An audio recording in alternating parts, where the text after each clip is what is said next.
Alors, bonjour, je m'appelle Lorenzo Soldati, je suis médecin adjoint à l'unité de médecine sexuelle et de sexologie des hôpitaux universitaires de Genève. Et aujourd'hui, je vais vous parler de santé sexuelle chez les personnes souffrant d'un TDAH. En sexologie, on parle de satisfaction sexuelle. Alors, la satisfaction sexuelle est plutôt l'expérience subjective qu'on fait par rapport au vécu de la sexualité et aussi par rapport à les attentes qu'on a, comment on imagine la sexualité. Donc tout cela amènera une satisfaction ou plutôt pas.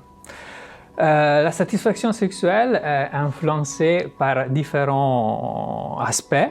On a les aspects biologiques, on a les aspects plutôt psychologiques et puis on a des aspects relationnels. Donc les aspects biologiques sont des aspects qui concernent la fonction sexuelle, comment fonctionne notre corps dans la sexualité, j'y reviens tout de suite.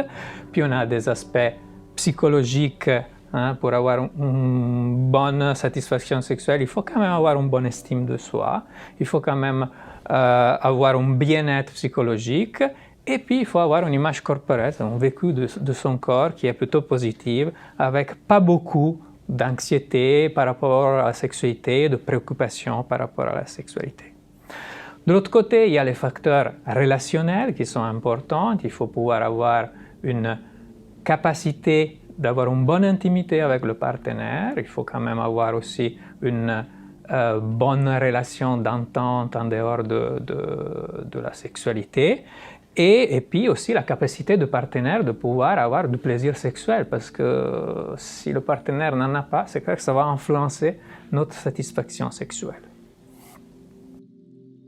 Voilà, bonjour, Nader Perrou, donc je suis professeur à l'Université de Genève et je suis responsable d'une unité au HUG qui prend en charge les patients souffrant de troubles de personnalité borderline et de troubles déficit d'attention et d'hyperactivité chez l'adulte. Une des raisons principales, c'est l'impulsivité. L'impulsivité, c'est la difficulté de penser aux conséquences de ses actions immédiates, donc c'est de répondre à un stimulus immédiatement, sans réfléchir, sans planifier à l'avance et sans prendre en considération les conséquences de ses actions.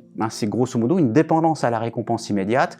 Je veux me satisfaire tout de suite et je me lance dans un comportement à risque. Le comportement sexuel à risque, par exemple, ne pas se protéger lors d'une relation sexuelle, peut être compris dans ce sens que j'ai envie maintenant de me satisfaire tout de suite, j'ai envie de cette relation, j'ai pas de préservatif par exemple, c'est pas grave, j'y vais, j'ai envie de me satisfaire immédiatement.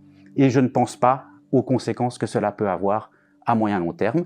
Et ça, c'est vraiment une des raisons principales qui explique les comportements sexuels à risque. C'est aussi de se retrouver avec des amis dans un réseau social. Et puis quelqu'un me demande d'avoir des relations avec de multiples partenaires. Je ne réfléchis pas plus avant et j'y vais sans penser aux conséquences que ça peut avoir au niveau social ou interpersonnel pour moi. Et puis je vous remercie de votre attention et puis à tout bientôt.